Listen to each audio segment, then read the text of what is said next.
ఈరోజు ద్రవ్య సప్లై భావనలు మరియు ద్రవ్య సప్లై కొలమానాల గురించి తెలుసుకుందాం.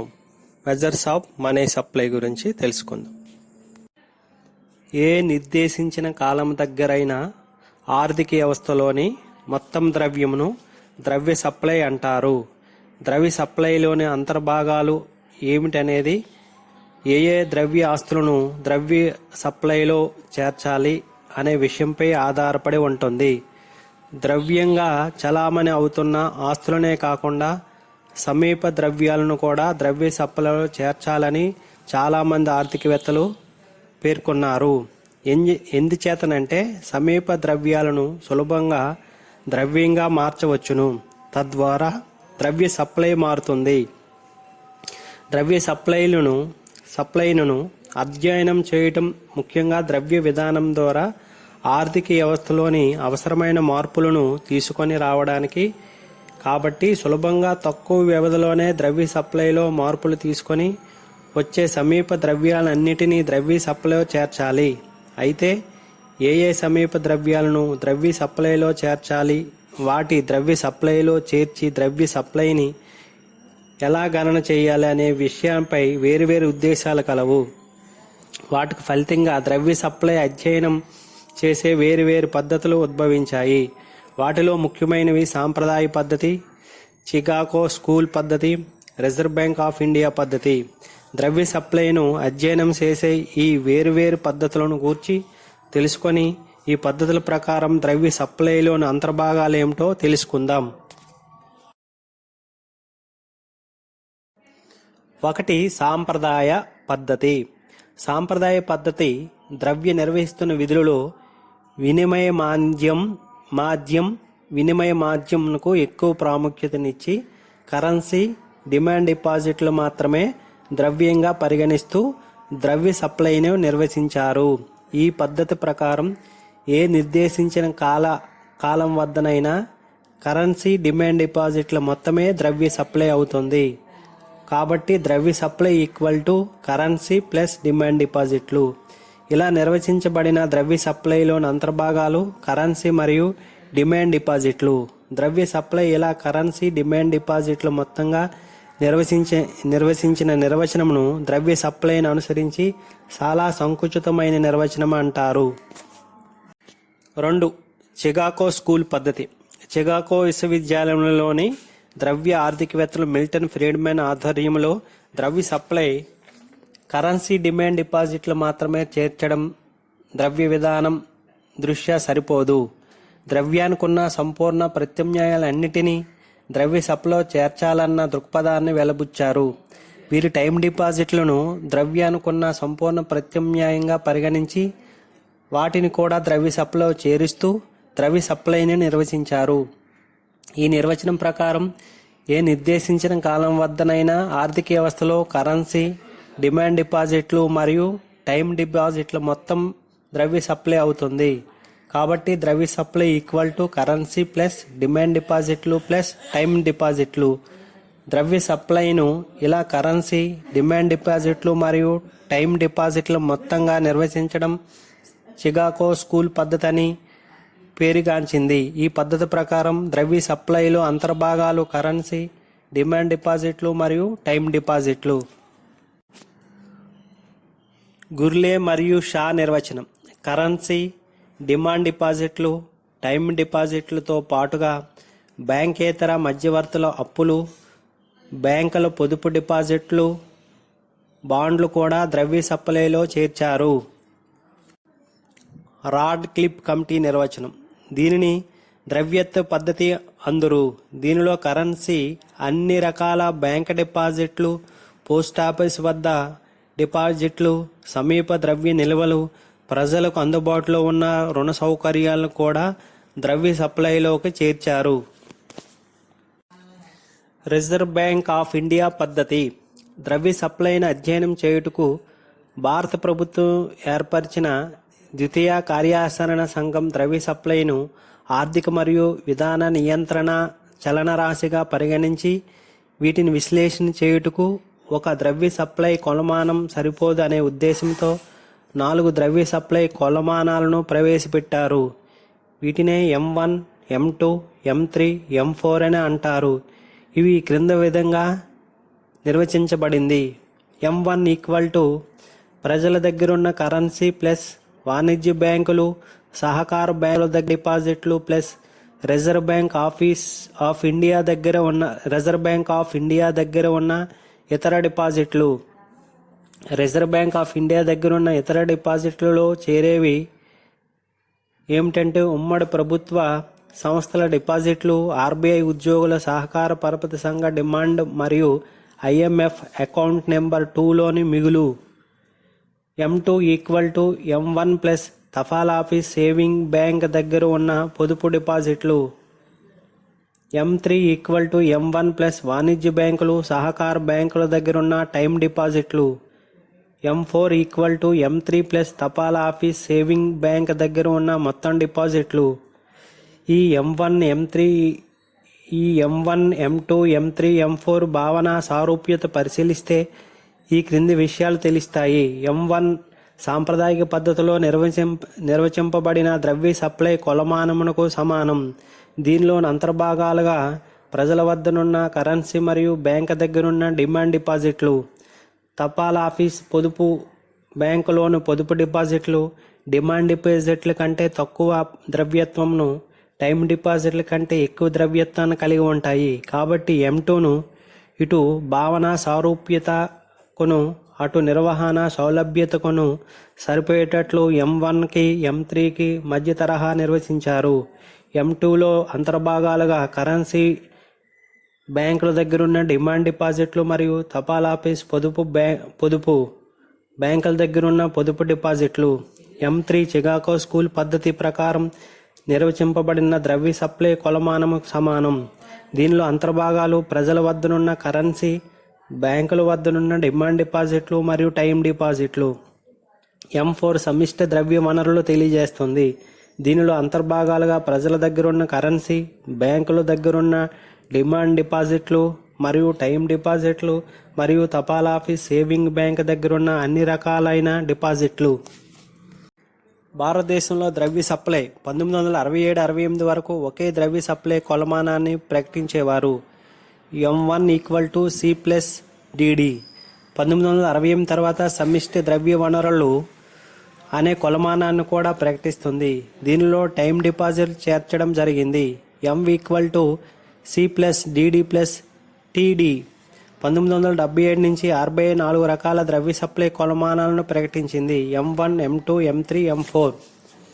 వీటిని సులభంగా అర్థం చేసుకోవాలంటే డిపాజిట్లు 2 రకాలుగా విభజిస్తారు. ఒకటి బ్యాంకులో గల డిపాజిట్లు. బ్యాంకులో గల డిపాజిట్లను డిమాండ్ డిపాజిట్లు, టైం డిపాజిట్లు అని విడదీస్తారు. వీరిలో డిమాండ్ డిపాజిట్ల సహాయంతో M1 ద్రవ్యాన్ని, టైం డిపాజిట్ల సహాయంతో M3 ద్రవ్యాన్ని నిర్వచిస్తారు. 2 పోస్ట్ ఆఫీసులో గల డిపాజిట్లు.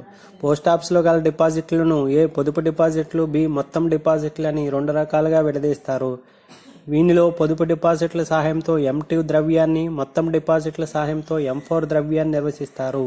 M1 ఈక్వల్ టు ప్రజల వద్ద గల కరెన్సీ ప్లస్ బ్యాంకుల వద్ద గల డిమాండ్ డిపాజిట్లు ప్లస్ రిజర్వ్ బ్యాంక్ వద్ద గల ఇతర డిపాజిట్లు. M1 equal to C plus DD plus OD. DD అంటే డిమాండ్ డిపాజిట్లు, OD అంటే అదర డిపాజిట్లు, C అంటే కరెన్సీ. M1ను సంకుచ ద్రవ్యం అని అంటారు. సామాన్య ప్రజల దృష్టిలో ద్రవ్యం అంటే M1ఏ. M1 అత్యధిక ద్రవ్యత్వం కలిగిన ద్రవ్యం. సాంప్రదాయ ద్రవ్య నిర్వచనం M1 ద్రవ్య కొలమానం ఒకటే. M3 equal to M1 plus బ్యాంకుల వద్ద గల కాలపరిమితి డిపాజిట్లు.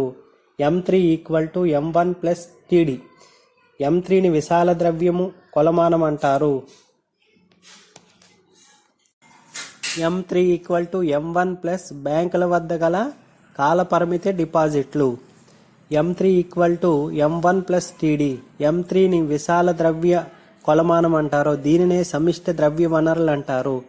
M3 equal to C plus DD plus OD plus TD.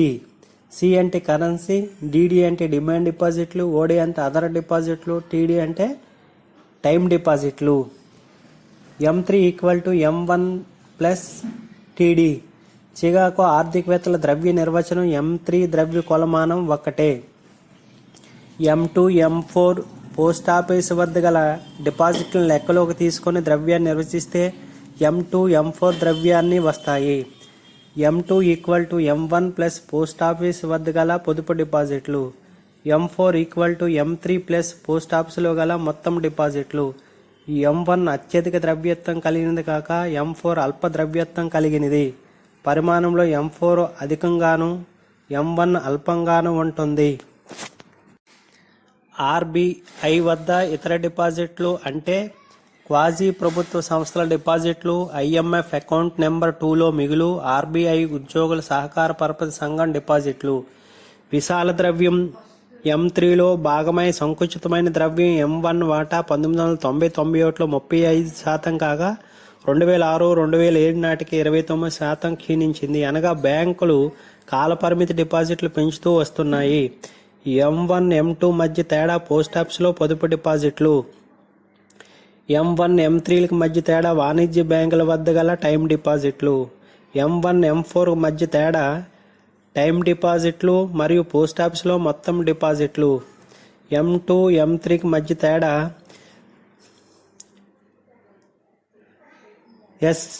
SD plus TD. M2 M4కు మధ్య తేడా TD మరియు AD. M3 M4కు మధ్య తేడా AD, పోస్టాఫీసులో AD. అదర్ డిపాజిట్లు అంటే పోస్టాఫీస్కి సంబంధించిన గణాంకాలకు RBI తాజాపరచలేదు. అందుకే M2 M4లు అర్ధరహితమైనవి. భారతదేశంలో మొత్తం ద్రవ్యంలో DD శాతం తగ్గుతుండగా TD శాతం పెరుగుతుంది. అండ్ డిమాండ్ డిపాజిట్ల శాతం తగ్గుచుండగా టైం డిపాజిట్ల శాతం పెరుగుతున్నది. నూతన ద్రవ్యత్వ వనరులు. 1997 డాక్టర్ వైవి రెడ్డి అధ్యక్షతన నియమించబడిన వర్కింగ్ గ్రూప్ ద్రవ్య సప్లైపై అధ్యయనం చేసి 1998లో నివేదికను సమర్పించింది. ఇది 3 నూతన ద్రవ్య కొలమానాలను, 3 ద్రవ్యత్వ కొలమానాలను సూచించింది. పోస్టాఫీసులో గల పొదుపు డిపాజిట్లు M2, పోస్టాఫీసులో గల మొత్తం డిపాజిట్లు M4 ద్రవ్య సప్లై పరిధి నుండి తొలగించడం జరిగింది. వీటిని అవగాహన చేసుకున్నందుకు కొన్ని అంశాలు పరిశీలించాలి. 1. నూతన ద్రవ్య కొలమానంలో పోస్టాఫీసులో గల డిపాజిట్లు లెక్కలోకి తీసుకోలేదు. 2. బ్యాంకులో గల కాలపరిమితి డిపాజిట్లు 2 రకాలు. 1 సంవత్సరంలోపు పరిపక్వత చెందేవి, 1 సంవత్సరం తర్వాత పరిపక్వత చెందేవి. 3. బ్యాంకుల వద్ద గల పొదుపు డిపాజిట్లలో టైం లయబిలిటీ భాగాన్ని తీసుకొనును. 4. మొదటిసారిగా వాణిజ్య బ్యాంకులు జారీ చేసే CDలను పరిగణించారు. CDలను 1989లో ప్రవేశపెట్టారు. ₹1 కనీస మొత్తానికి వీటిని జారీ చేస్తారు. వీటి పరిపక్వత కాలం 3 నెలల నుండి సంవత్సరం వరకు. దీనిపై వడ్డీ అధికంగా ఉంటుంది. 5. బ్యాంకులు స్వల్పకాలిక దీర్ఘకాలిక రుణాలను తీసుకొనును. M1 = పాత వర్గీకరణకు కొత్త వర్గీకరణ ఎలాంటి మార్పు లేదు. M1 = C+DD+OD. M2 M1 plus సంవత్సరలోపు కాల పరిమితి గల కాలపరిమితి డిపాజిట్లు ప్లస్ బ్యాంకులు జారీ చేసిన డిపాజిట్ సర్టిఫికేట్లు ప్లస్ కాల పరిమితితో చెల్లింపబడే బ్యాంక్ డిపాజిట్లు. Time liability portion of saving deposits with banks. నూతనంగా M2లో పోస్టాఫీస్ వద్ద గల పొదుపు డిపాజిట్లు మినహాయించును. సంవత్సరంలోపు గల కాలపరిమితి డిపాజిట్లను బ్యాంకులు జారీ చేసిన డిపాజిట్లు సర్టిఫికేట్లు చేర్చడం జరిగింది. వీటిని కావాలనుకుంటే వేగంగా ద్రవ్యంలోకి మార్చుకోవచ్చు. M3 = M2 ప్లస్ సంవత్సరం కంటే ఎక్కువ కాలపరిమితి కలిగిన కాలపరిమితి డిపాజిట్లు ప్లస్ స్వల్పకాలిక దీర్ఘకాలిక బ్యాంకు రుణాలు. M4ను ఉపసంహరించడం జరిగింది. ఈ నూతన వర్గీకరణలో కూడా M3నే విశాల ద్రవ్యంగా పిలుస్తారు. నూతన M2 M3లను పాత వర్గీకరణ కంటే మెరుగ్గా ఉన్నవి. పోస్టాఫీస్ వద్ద గల పొదుపు డిపాజిట్లను మొత్తం డిపాజిట్లు మినహాయించడం జరిగింది. ప్రజలు పొదుపు డిపాజిట్లు కాలపరిమితి డిపాజిట్లను సంవత్సరంలోపు పరిపక్వత చెందేవి, సంవత్సరం తర్వాత పరిపక్వత చెందే డిపాజిట్లుగా వర్గీకరించారు. మొదటిసారిగా బ్యాంకులను బ్యాంకుల యొక్క స్వల్పకాలిక దీర్ఘకాలిక రుణాలను తీసుకోవడం జరిగింది. ప్రభుత్వ వనరులు. ఆర్బీఐ వర్కింగ్ గ్రూప్ నూతనంగా 3 రకాల ద్రవ్యత్వ వనరులను ప్రవేశపెట్టింది. L1 = నూతన M3+ పోస్టాఫీసు వద్ద గల అన్ని రకాల డిపాజిట్లు, NSCలు మినహాయించాలి. L1+ విత్త సంస్థల యొక్క కాలపరిమితి డిపాజిట్లు ప్లస్ విత్త సంస్థలు జారీ చేసిన డిపాజిట్ సర్టిఫికెట్లు plus term borrowing by FIs. L3 = L2+ బ్యాంకేతర విత్త సంస్థల వద్ద గల ప్రజల డిపాజిట్లు. భారతదేశంలో M1, M2, M3, M4 అనే 4 రకాల ద్రవ్య భావనలను రిజర్వ్ బ్యాంక్ ఆఫ్ ఇండియా 1977లో ప్రవేశపెట్టింది.